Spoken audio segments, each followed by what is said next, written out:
जय Bhim guys. तर आज मला कॉलेजला जायला लय बोर होत होतं म्हणून मी आज कॉलेजला गेले नव्हते आणि आज सुट्टी घेतली होती आणि मला कुठंही जायचं नव्हतं तरी पण मी घरी सनस्क्रीम लावून बसले. भाई बॉडी लोशन वगैरे लावल्यानंतर कारण एवढी स्किन उलती आहे ना यार.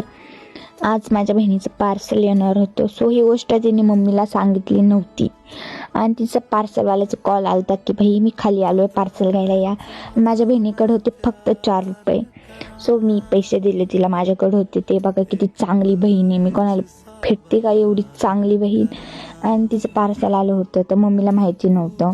बाई कुर्ती तर इतकी सुंदर आली होती आणि त्यासोबत पॅन्ट पण आली होती. इतकी छान होती ना ती कुर्ती. आणि आता ही कुर्ती आम्हाला दाखवायची होती मम्मीला. मम्मी वरी कावला आंघोळ घालायला गेली होती तर आता कुर्ती बघून माझ्या मम्मीचं रिएक्शन असं होतं. मम्मी बोलली की तू किती कपडे मागवशील, पण नंतर मम्मी बोलली जाऊ दे आता मागवलंच तर काही करू शकत नाही. नंतर खाली आले आणि भाई मम्मीने मला कपडे लावायला लावले मशीनमध्ये.